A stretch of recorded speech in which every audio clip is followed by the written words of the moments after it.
Hello दोस्तों, राधे राधे। मैं आपकी अंकिता। हम एक गीत लेके आए हैं, सुअर गीत। अगर आप लोग को पसंद आए तो लाइक सब्सक्राइब जरूर करना और कमेंट करके बताना प्लीज़ आप लोग को कैसा लगे हमारा गीत।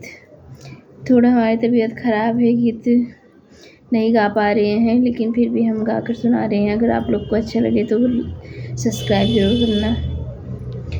धन धनी भागी ललनवा तुली है लाजा, नमवा तुली है लाजा, नमवा हो ललना उतरले हमरिया, गनवा गगनवा के चनवा, गगनवा के चनवा हो।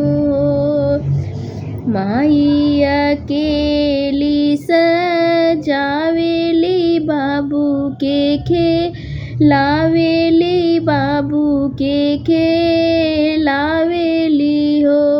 बबुआ तो हेरा के अचरा में भर के सोहरे वासु नावेली, सोहरे वासु नावेली हो।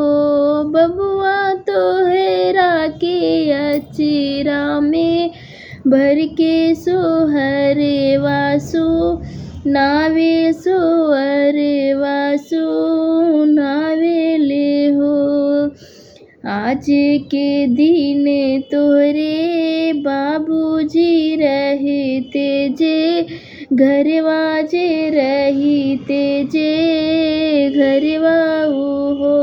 ललना बनी जैते सरग के जैसन घर संसरवा, घर संसरवा हो। ललना बनी जैते सरग के जैसन घर संसरवा हो, घर संसरवा हो।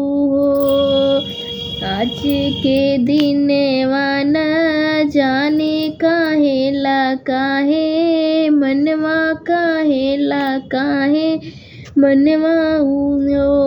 आपन गोदी में लेके लाई हम आपन लालनवा, हम आपन लालनवा हो। आपन गोदी में लई के लाई हम आपन लालनवा, हम आपन लालनवा हो।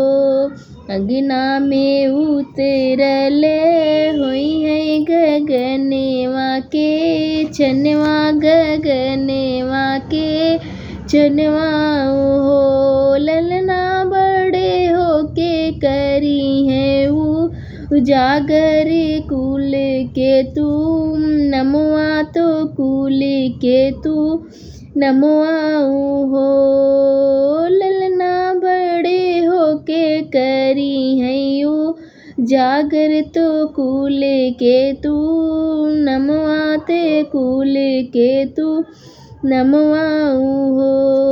धन धनी बागल लनवा तुली है लाजा, नमवा तुली है लाजा, नमवा हो।